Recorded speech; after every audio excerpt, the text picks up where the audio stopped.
Well, it finally happened. After 49 years, the U.S. Supreme Court has officially overturned Roe v. Wade, and in so doing, they eliminated the so-called constitutional right to an abortion. Specifically, a month and a half after the unprecedented leak of a draft opinion to Politico, the U.S. Supreme Court issued their official ruling. I have it right here in my hands. And in this majority opinion, which was written by Justice Samuel Alito, the Supreme Court formally overturned both Roe v. Wade, which initially recognized a so-called right to abortion, as well as another case called Planned Parenthood v. Casey. Here's specifically what part of this opinion said in the beginning. Quote, "We hold that Roe and Casey must be overruled. The Constitution makes no reference to abortion, and no such right is implicitly protected by any constitutional provision, including the one on which the defenders of Roe and Casey now chiefly rely, the Due Process Clause of the 14th Amendment.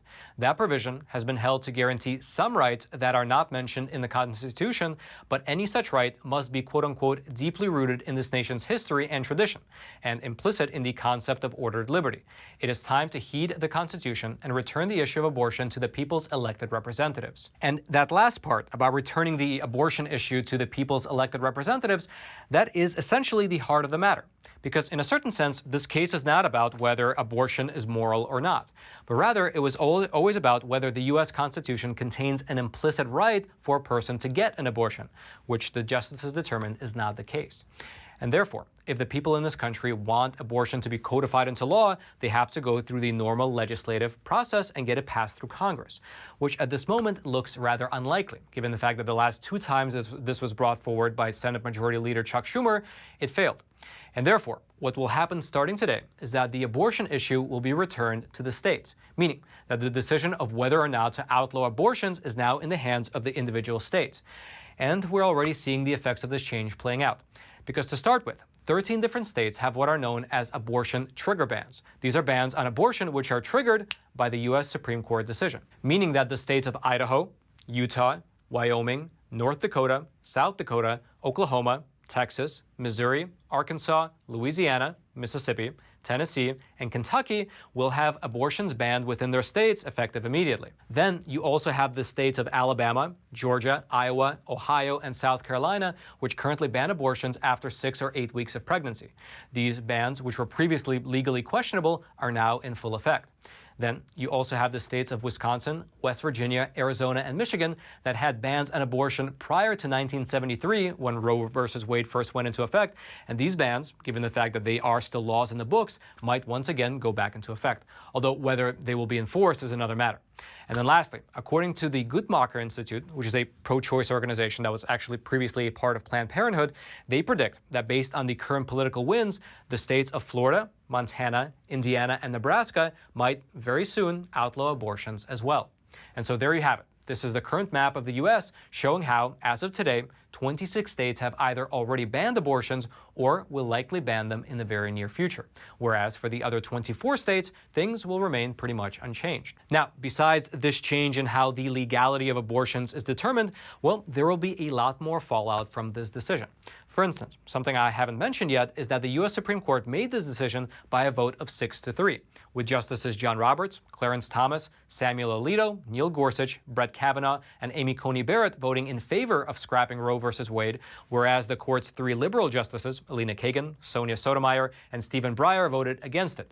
And even though the majority opinion was written by Sam Alito, it's worth mentioning that Clarence Thomas wrote a concurring opinion in which he actually urged the court to use this momentum to examine some of the other prior cases that likewise might contain possible errors. These are related to things like gay marriage as well as to contraception.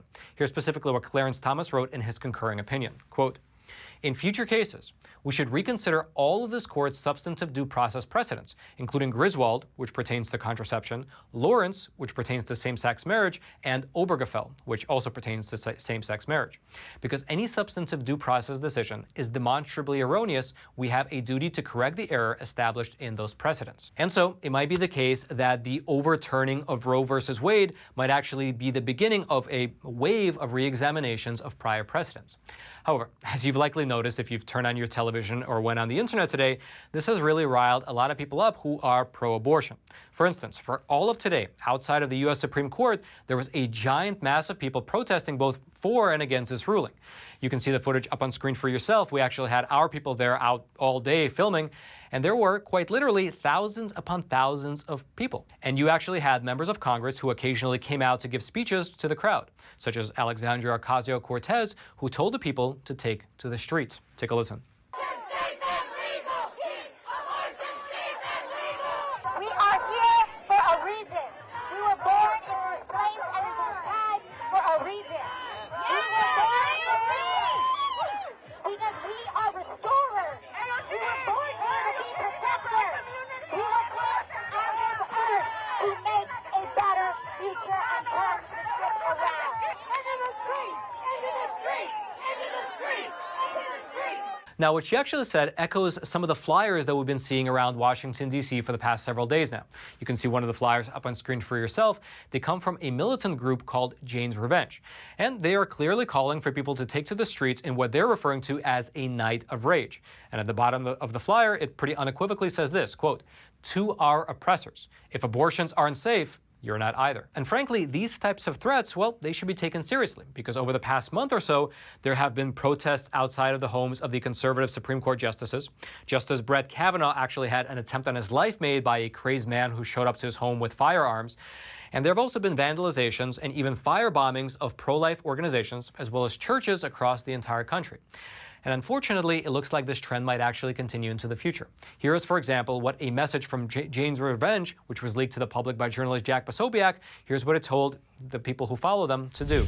You have seen that we are real. We are not merely pushing empty words. We are not one group, but many. We were unsurprised to see 30 days come and 30 days pass with no sign of consilience. From here forward, any anti-choice group who closes their doors and stops operating will no longer be a target. But until you do, it's open season, and we know where your operations are. The infrastructure of the enslavers will not survive. You are already one of us. Everyone with the urge to paint, to burn, to cut, to jam. Now is the time. Go forth and manifest the things you wish to see. Stay safe, and practice your cursive. Jane's Revenge. And so, just like the year 2020, it looks like we are headed into another summer of fiery, but mostly peaceful protests. If you'd like to read more about anything that we went through in today's episode, including the full PDF of the Supreme Court decision, I'll throw all that down into the description box below this video for you to check out. And all I ask in return is that you take a quick moment to smash that like button for the YouTube algorithm so this video can be shared out to ever more people. And also, if you haven't already, subscribe to this YouTube channel. That way you can get this type of news content delivered directly into your YouTube feed every single weekday. And now, sorry, what's this? Of course it's secure, because we use the Sekur app, which is the sponsor of today's episode, as well as an awesome email and message service provider that actually cares about your privacy. Now listen, it's no big secret that our data is being mined and remined all the time. In fact, there was a recent study that was published in the year 2020, which found that 155 million Americans, likely including you and me, have suffered some form of data breach. And frankly, that's only what's publicly known. However, all those past problems with privacy issues and data mining, well, that can be an issue of the past, because moving forward, you can use the Sekur app, which both your messages, your emails, and your phone calls can remain private. That's because they have their servers and their data centers located in Switzerland instead of in the US or China or Russia. And why does that matter? Because Switzerland has the strictest data privacy laws in the entire world, and they are not subject to the intrusive Cloud Act. Now, what I love the most about the Sekur app is that they don't collect my data, they don't mine my data, they don't mine the data and phone numbers of my friends and family. Everything is private. And best of all, at least in my opinion, this does not work with your big tech email provider just because it is not secure. And so check it out. You can head on over to sekur.com, and if you use promo code Roman, you can get 25% off. And frankly, their rates are not even that expensive. It only starts with $5 for the messenger and $10 for the email and messenger combo. And best of all, they offer a 7-day free trial. And now lastly, just earlier today, we published a super spicy exclusive episode over on Epoch TV, wherein Dr. John Abramson, who has been involved in lawsuits against big pharmaceutical companies for the last several decades, he explained to us the absolutely convoluted system that allows big pharma companies to bankroll their own clinical trials and have the results of those trials be published in peer-reviewed medical journals, even though those journals never see the actual clinical data. But instead, they see tens of thousands and sometimes even hundreds of thousands of dollars in preprint sales from those very same big pharmaceutical companies. Here's a trailer. Journal articles misrepresented the data, and the FDA knew that the journals were misrepresenting the data, and the FDA knew that doctors were relying on the misrepresented data to prescribe the drug, and the FDA won't correct those articles. The drug companies are allowed to control what doctors think they know, but in fact they don't know because they haven't had access to the data. And the doctors and the insurers and the health policy people don't understand the extent to which the drug companies are perpetrating the illusion that what they're presenting is science, when in fact it's marketing. It's their version of the science, but it's not independently vetted. So everybody was making money, but the doctors were being cheated of the information that they should have, and the FDA was letting it go on. If you'd like to watch that awesome interview in its glorious entirety, you can do so over on Epoch TV, which is our no censorship video platform. The link will be right there at the very top of the description box. I hope you click on it. I hope you check out that interview as well as all the other great content over on Epoch TV, because frankly, I mean, I'd love to publish it here on YouTube, but due to the vast amounts of censorship, I can't. And therefore, by clicking over there and watching it on Epoch TV, you can get informed about what's really happening behind the scenes in these medical journal, big pharmaceutical, FDA convoluted mess. Again, that link will be right there at the very top of the description box. And then until next time, I'm your host, Roman from the Epoch Times. Stay informed, stay safe, and most importantly, stay free.